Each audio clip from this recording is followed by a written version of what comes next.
Reka nongere ngusuhuze wowe ukunda ikiganiro cyacu, kunda ubuzima bwawe, hano kuri Kasugira TV. Nk'ibisanzwe ngewe nitwa Gisa. Uyu munsi reka ngugezeho ingaruka zishobora kuba zava mu kwikinisha. Ikintu cyo kwikinisha hari abantu benshi batakizi cyangwa se bakaba banakizi ariko hari byinshi batazi, byaba byiza cyangwa se byaba bibi. Uyu munsi waba uri umusore, waba uri umugabo cyangwa se waba uri umukobwa cyangwa umugore, ndagusaba kubana nanjye paka kugeza igihe kino kiganiro kiri burangirire kugira ngo uze kuba wasobanukirwa uburyo kwikinisha ari bibi cyangwa se n'ibyiza byabyo ndetse n'ingaruka bitera.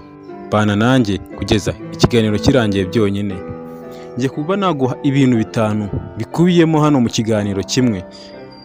Uraza kuba iki kiganiro kiri buze kurangira ubashije kuba wasobanukirwa ikintu kwikinisha icyo ari cyo.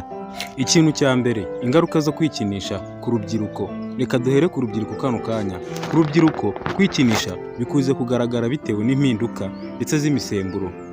Ibyiza rero ushobora kuba wamenya hano mu kwikinisha cyane cyane ku rubyiruko, bifasha gusobanukirwa n'imibiri yabo, bikaba byagabanya stress ndetse bikagabanya n'irari ridasanzwe. Cyane cyane ku rubyiruko ni umutekano ugereranyije no kwinjira mu mibonano mpuzabitsina hakiri kare.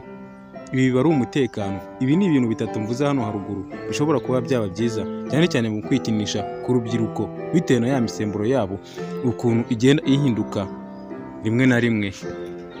Noneho ingaruka mbi zishobora kuba zagaragara muri uku kwikinisha. Haruguru tuvuze ibyiza byabyo ariko reka tuvuge n'ibibi byabyo. Iyo byabaye byinshi cyane cyangwa se byabaze kuba too much, byabaye akamenyero, byabaze kukubaho nk'imbata, byabaze kuba addicted kuri wowe, ikintu cya mbere kizakubaho kugabanuka kwitonda mu masomo, kwigunga ndetse no kudakunda kuganira n'abandi. Ibi ni bimwe bizagenda bikuranga niba warabaswe kwikinisha cyane cyane uri urubyiruko.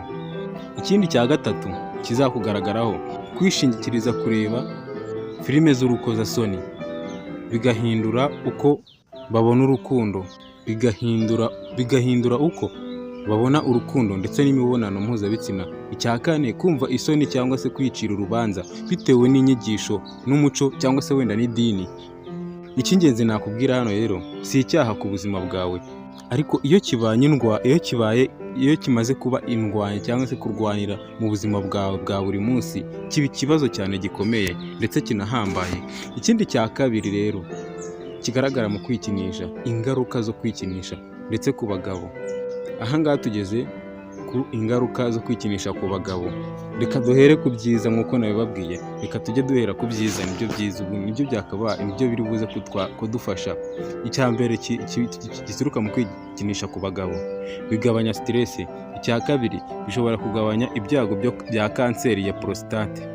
Nk'uko ubushakashatsi bumwe bubivuga, bifasha kumenya igihe n'uko umuntu asohora, bifasha mu mibonano ya nyayo. Ingaruka mbi noneho zishobora kuba zaboneka cyane cyane ku kwikinisha kw'abagabo. Kwikinisha cyane bishobora gutera gucika intege by'igihe gito mu mibonano mpuzabitsina, kutitabi cyangwa se kuba bishobora no kuba byakwangiriza, bigatuma utagira ubushake cyangwa se ngo ugire ubushake bya vuba, bikajya bitinda cyane. Noneho kugabanuka kw'inyota y'imibonano mpuzabitsina.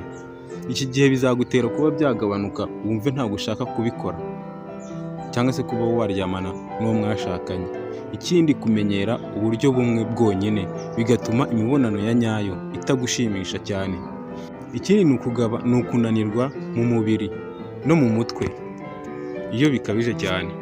Ikindi cya gatatu tugezeho, ingaruka zo kwikinisha ku bagore. Reka duhere ku byiza bizakubaho niba uri bibafasha kuba byabamenyesha ibibashimisha.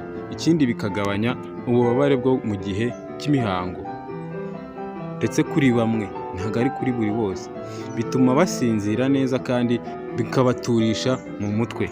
Noneho ingaruka mbi zizakubaho niba uri umugore ukunda kwikinisha cyane, byagutera gutuma imibonano n'uwo mubana itagushimisha, wumva bitagufasheho mbese muri make. Ikindi, bigutera uburakari cyangwa se kwiheba. Iyo byabaye akamenyero cyangwa se byabaye addicted kuri wowe, utabasha kuba wabigenza cyangwa wabikontorora, iki gihe bizagutera uburakari ndetse no kwiheba. Ikindi kizakugaragaraho niba uri umugore kandi ukunda kwikinisha, kuba wakikomeretsa mo imbere mu gihe urimo urabikora nabi, kandi mu by'ukuri iyo wikomerekeje bigusaba izindi process, kujya kwa muganga gushaka imiti kugira ubuhe, mu by'ukuri ari wowe wabyikururiye. Icya kane kizagaragara mu kwikinisha, uko wagira ubugenzuzi bwiza cyangwa se uko wabyirinda, nicyo cyonyine cya kane tugezeho. Niba wumva byaratangiye kukuganza, iyo nama nakugira, gira gahunda igufata umwanya, wenda nka siporo, amasomo cyangwa se akazi. Ikindi, irinde ibintu bigushishikariza cyane nko kureba filime z'urukozasoni, kuba wenyine igihe kirekire, ibi bintu byirinde. Ikindi, sinzira neza kandi urye neza. Ikindi, jya ugira ibihe byo gusenga cyangwa se gutekereza, niba uri umuntu wiyumvamo imyemerere, iyi myemerere nyine ubigire. Ikindi ari nacyo cya nyuma ku nama nakugira, niba bikomeje kunanira, ganira n'inzobere mu buzima bwo mu mutwe, si ikimenyetso cy'intege nkeya kuba wakikinisha. Ikindi cyo ugomba kumenya, reka ngushimire kuba wakomeje kubana nanjye muri iki kiganiro. Mwabanaga nitwa Gisa The Man Positive. Ibiganiro nk'ibi ngibi nakagaruka hano kuri Kasugira TV.